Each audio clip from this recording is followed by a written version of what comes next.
Hi guys, I'm Shmee. Hello to you for the first time in 2018. A happy new year, squad. Welcome back to the channel and welcome today to a Fuel for Thought, an FFT driving in the recently absent Vantage GT8. But the car is back today, and believe it or not, this car is actually now a year old. It's time for the 1 year first anniversary service, the oil change, the dealer checkup, and I'm going to drive it out. And other than driving it last night from the storage here to my garage, I haven't really driven the car all that much with the recent delivery of the AMG GTR, going to Dubai for 3 weeks, so it's time to stretch the legs and stop it from becoming too much of a garage queen. That's not my thing. We drive these cars here. So I want to talk a bit for the Fuel for Thought about buying supercars. Going into the new year, it's an exciting time for me. A couple of things on the horizon very soon, some secrets on the horizon a little bit further afield, but we'll talk from my experience, what I know about buying cars, running them, maintaining them. So let's jump in the car. I'm heading out of London to the dealer for the service for the GT8 today, but first up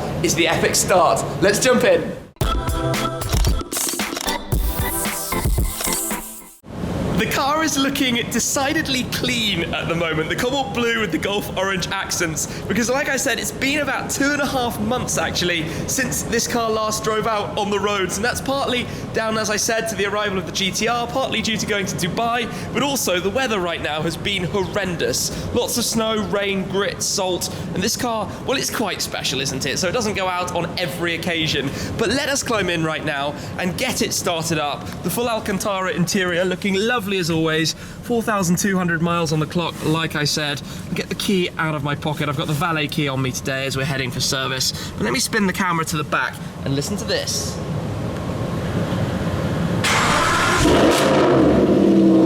Oh yeah, that's just the normal start. That is not extra loud. Oh, it's even telling me after the driver door opened, time for regular service. The car knows me too well.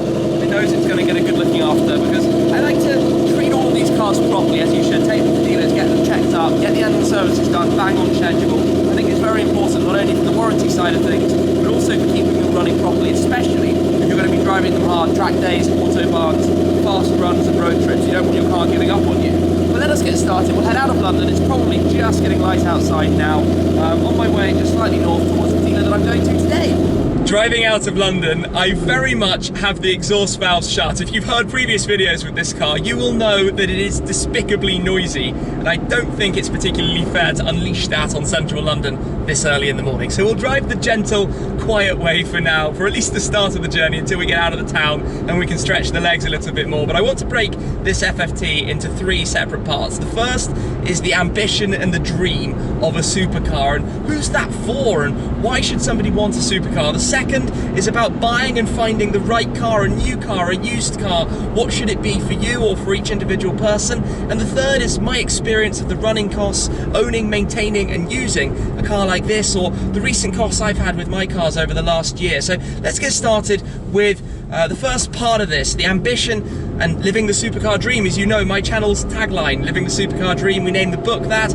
I named my 2017 year in review after Living the Supercar Dream, because quite literally that's my experience living with these cars and sharing it with you guys, which I enjoy so very much. Whether it's my AMG GTR that I'm driving on pretty much a daily basis at the moment, snow does not scare it, or whether it's taking the cars to the track. This has done a track day, the McLaren's done a track day. I haven't done a track day with the FF, but that's not really a track appropriate car. The GT3, when it arrives, however, is hopefully going to do an awful lot. That car wants to stretch its legs on the Nürburgring as much as possible. So from my experience, ambition of a supercar, we look up to them as what they're capable of, even if we're not going to necessarily use it, even if we're not going to get anywhere near the power that these things have, or the performance they can achieve on laps, on track times. It's more the experience, the emotive connection, what it feels like, how they make you feel, and the excitement you get from them. And I think especially in the YouTube world, and this is quite relevant, we have a tendency to stretch our means to buy cars. You see YouTubers buying cars that traditionally in a normal, regular job they wouldn't necessarily be able to buy, and that's because they're spending all their time making videos and content on social media about their cars. So let's be honest, if you have a cool car, it means you can make better videos for you guys to enjoy. So I think there's a slight disproportionality that comes from that, something that you need to be very aware of, that in the real world, buying property, making safe investments, things that push you further in life can be a bit more important than, let's say, buying the latest flashiest car that you don't necessarily need for anything, as well as being sensible about the cars you do buy. For example, there are certainly cars out there on the roads that I would love, but I would be terrified of the depreciation costs, and brakes is something we can talk about later on. So I think there's a common sense element that people easily get led astray, and I apologise for my part in that. It all has to be a bit relative at the end of the day. Now though, get some. There we go, that's where the valves open, just to the top end, although they are in what's called the auto mode, so somewhere in the middle. So you have to be realistic about who is a supercar actually appropriate for. I mean, it's I guess a symbol of success, but please do actually achieve that success before getting yourself in all sorts of financial trouble and basically not really being able to afford it. It's not worth it, believe me. They're fun, but the financial stress is not worth having a fancy car to drive around in. So let's move on to the next actual topic, how to buy a car. You are probably inundated with adverts. There are so many, but just like buying any regular car or any premium car, you want to look through, decide the model you want, and when you've picked a model, then try and find a car that meets your specification. So with supercars, you'll see a big price difference between cars, let's say, that are private, independent, or from a main dealer. And I would always recommend, for a first-time supercar buyer, you want a main dealer car because you want... Thank you, navigation. You want to know about the warranty side of things. You want to be safe if there are any problems. You want everything to be checked over properly. You want the manufacturer's support behind the warranty. And it makes a really big difference if anything does come up in terms of the stress of having to deal with it. So it might be a price hike or an extra step to have to be able to afford it. But I would recommend entering in when you don't know what costs are going to come up and what you're going to be in for. It's probably a slightly better place to start, to at least have a bit of a safety net, some assistance in the case of things absolutely going completely pear-shaped. So you can choose, you know, a private car. Might save you money, but if you do, be aware if it's a little bit older, you might need a warranty. You might need to get it checked. You can make an agreement with a dealer that if you're buying a car privately, they'll do a full however many point check depending on the brand to make sure the car is in absolute tip-top shape for you. If it doesn't have the warranty, then that will help get the warranty because it's had a main dealer inspection. You will then be safer in the knowledge that it's not about to need a really expensive clutch rebuild or a new engine or gearbox or something catastrophic that is going to completely break the bank. But also, niggles on expensive cars can be really expensive. Little things, because you're paying manufacturer label hour rates to get the work done.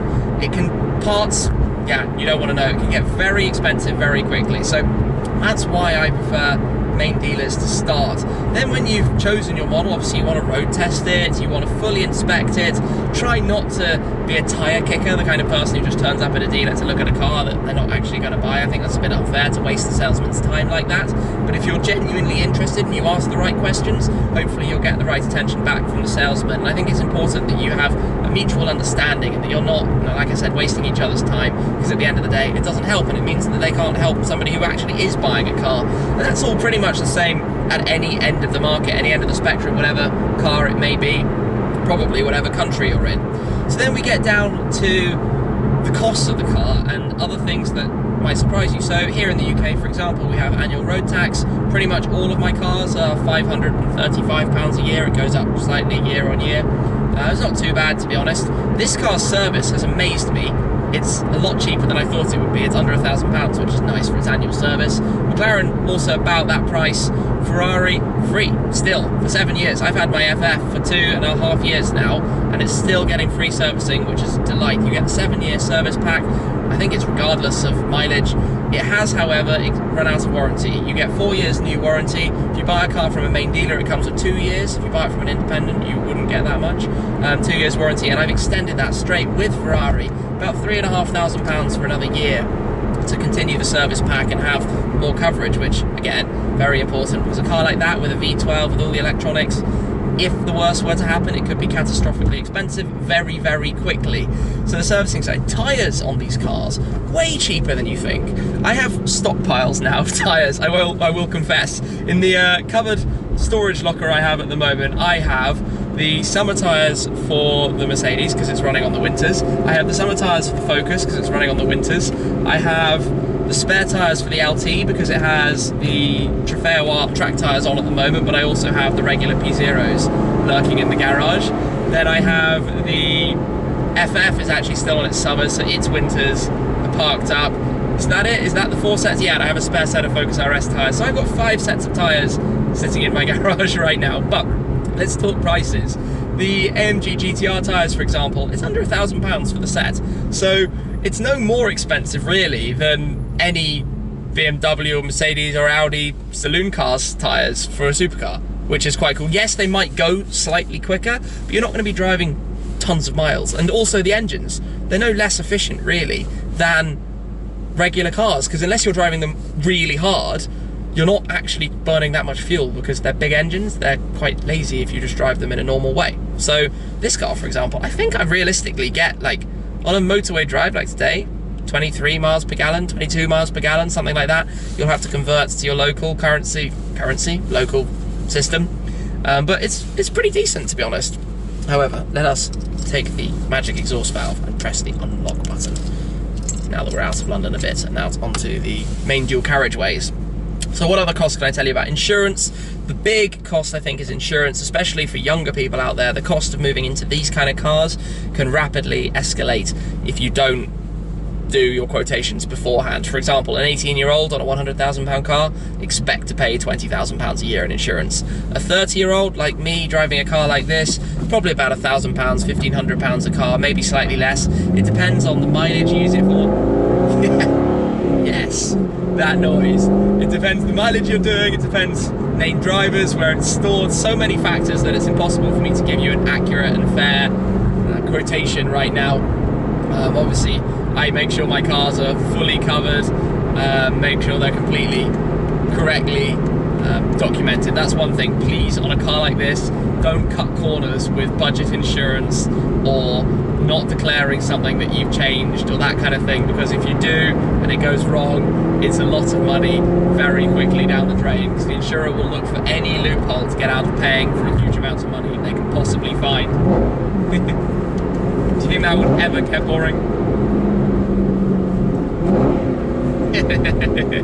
Oh, it's so good.